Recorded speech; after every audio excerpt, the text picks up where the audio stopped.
عورت کا وراثت میں حصہ۔ آپ میری ایک بات یہ جان لیں کہ جو بھی شخص یہ بات سوچتا ہے کہ عورت کا کوئی وراثت میں حصہ نہیں ہوتا، جو بھی بھائی، جو بھی باپ، جو بھی ہسبینڈ یہ بات سوچتا ہے، یہ بات ٹوٹلی ہی اسلام کے بھی خلاف ہے اور قانون کے بھی خلاف ہے۔ یہ ان لوگوں کی تنگ سوچ ہے جو یہ بات سوچتے ہیں کہ عورت کا کسی بھی طرح کا رائٹ نہیں ہے وراثت میں۔ آپ کچھ باتیں جان لیں۔ پہلی بات یہ بہت سوال اٹھایا جاتا ہے کہ کیا عورت دستبردار ہو سکتی ہے اپنے رائٹ سے؟ تو یہ بات بھی میری جان لیں، عورت دستبردار بھی نہیں ہو سکتی اپنے رائٹ سے۔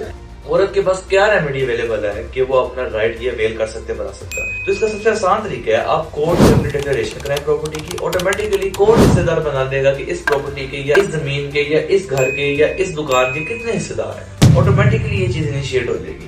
جب یہ چیز انیشیٹ ہو جائے گی آپ لوگ کا حصہ بن جائے گا اور کورٹ کے تھرو آپ اس کی ویلیو دوا کے اپنا حصہ لے سکتے ہیں۔ سیکنڈ تھنگ، جو عورتیں یہ کہتی ہیں کہ ہم نے اپنا حصہ اپنے بھائیوں کو دے دیا، یہ چیز کر دی، وہ چیز کر دی، تو میری بات یاد رکھیں کہ ڈکلیریشن کروانے کے بعد ہی آپ اپنے بھائی کو اپنا حصہ دے سکتی ہیں، کہہ سکتی ہیں چلو میں نے اپنا حصہ اپنے بھائی کو دے دیا، ہبہ کر سکتی ہیں، گفٹ کر سکتی ہیں، گفٹ ڈیٹ لکھ کے دے سکتی ہیں اسے کسی طرح کی، آپ کچھ بھی کر سکتے ہیں، لیکن آپ کو پہلے وہ کورٹ سے ڈکلیئر کروانا ہے کہ وہ آپ کا حصہ تھا۔